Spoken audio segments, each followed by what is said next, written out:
Welcome back to our channel, fellow Port Charles addicts. Today is Tuesday, a beautiful day to dive deep into the absolute madness that our favorite soap is serving up this week. Grab your coffee or maybe something stronger, because we have a lot of ground to cover, and I am practically vibrating with energy after watching. The ground in Port Charles is literally cracking open beneath everyone's feet, forcing impossible choices as a seismic shift in momentum threatens to bury them all in the rubble of their own making. I cannot believe they did that. I mean, I am sitting here typing furiously at 2 a.m. in the morning because my brain will absolutely not shut off after watching this week's episodes, and I just desperately need to vent to people who actually get it.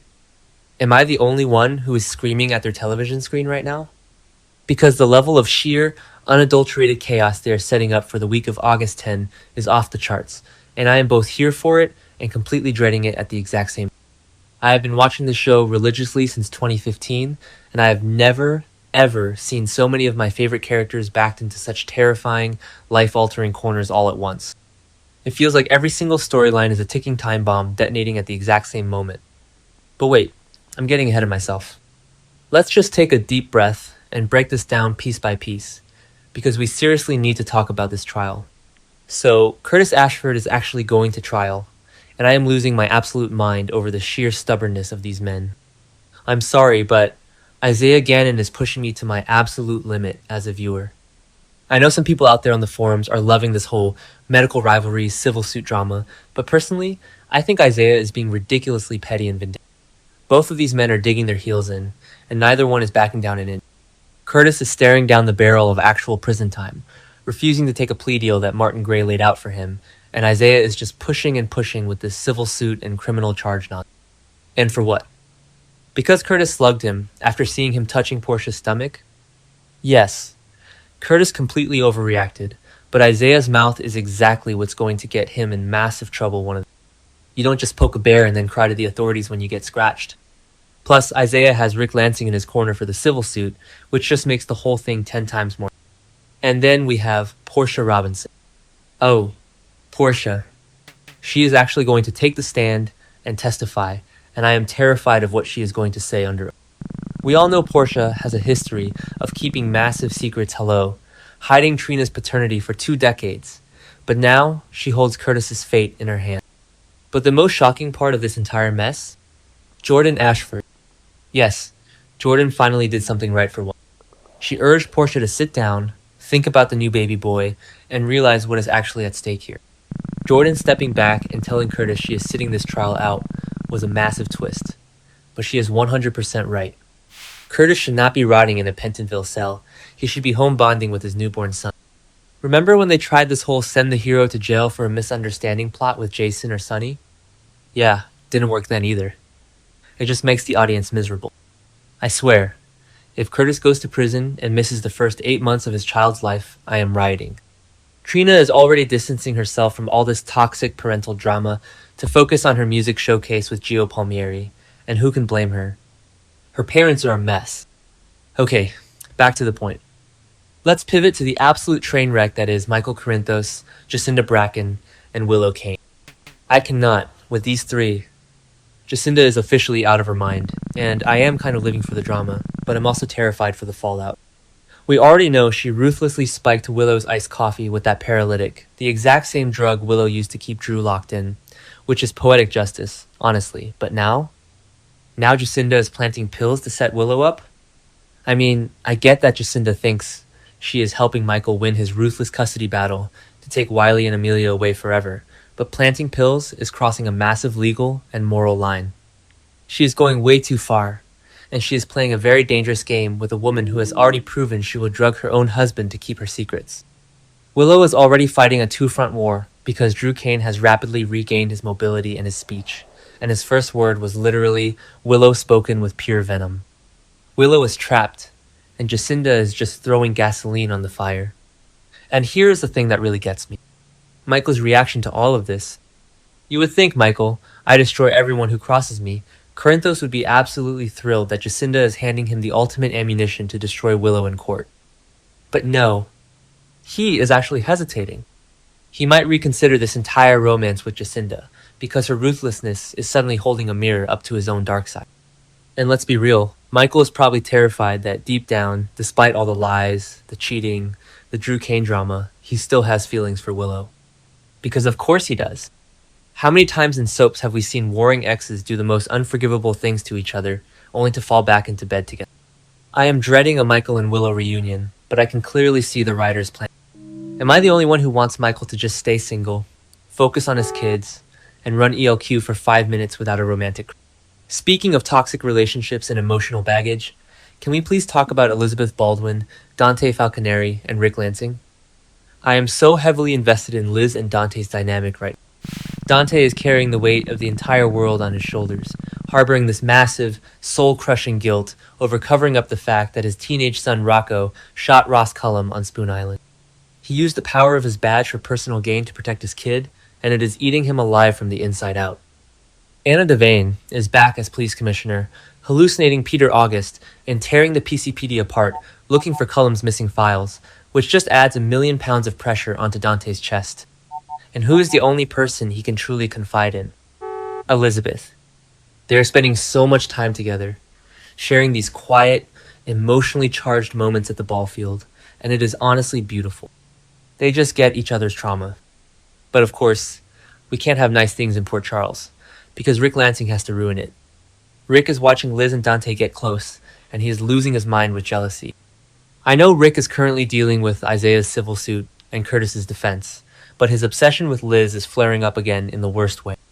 And spoilers are teasing that Rick is going to go way too far and piss Liz off. Shocker. Remember when Rick locked Carly in a panic room? Or when he manipulated Elizabeth 1,000,000 times in the past?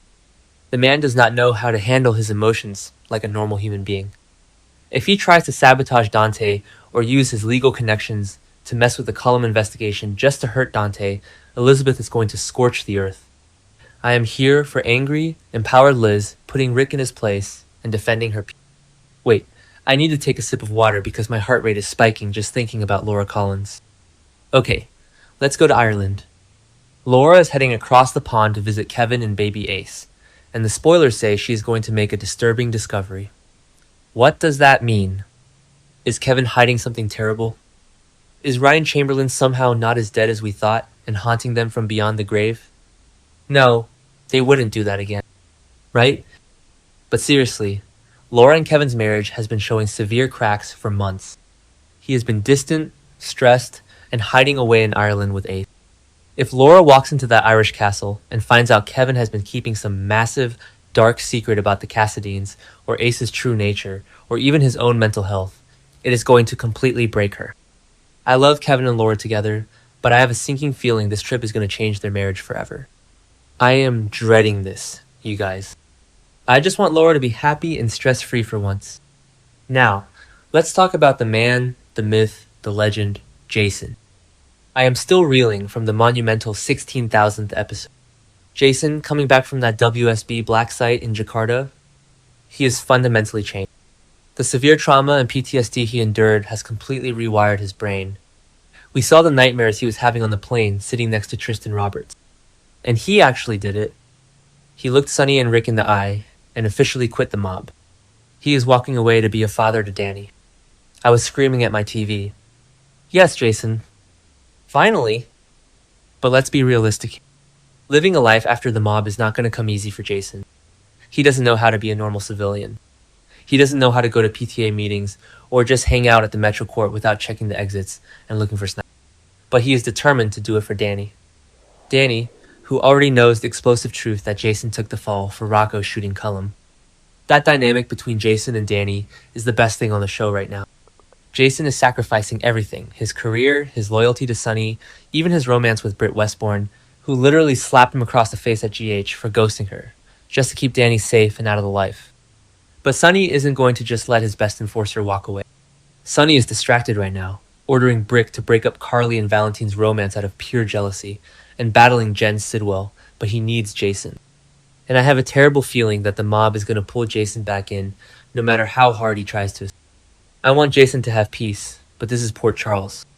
Peace is a myth. Finally, we absolutely have to discuss the absolute mess that is Sonny, Ava, Jerome, and the sudden, unexplained disappearance of Ethan Lovett. Ethan's exit from Port Charles was so abrupt, and now we know exactly why. He fled to Oslo to draw danger away from baby Phoebe, only to get severely beaten in a hotel room by WSB operative Hudson Parker. But back in Port Charles, the dangerous fallout is landing squarely on Ava and Sonny. Ava was aggressively blackmailing Ethan over his faked DNA test and Phoebe's true paternity, and now that Ethan is gone, Ava is left holding this massive, dangerous secret that could blow up Chase and Brooklyn's adoption. And Sonny is getting dragged right into the middle of it. Sonny and Ava have this incredibly toxic, magnetic dynamic.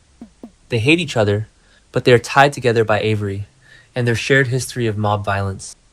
If Sonny finds out that Ava was playing games with Ethan, or if Hudson Parker's dangerous connections, heavily theorized to be tied to the Frank Smith mob legacy, start bleeding into Sonny's territory, it is going to be an absolute bloodbath.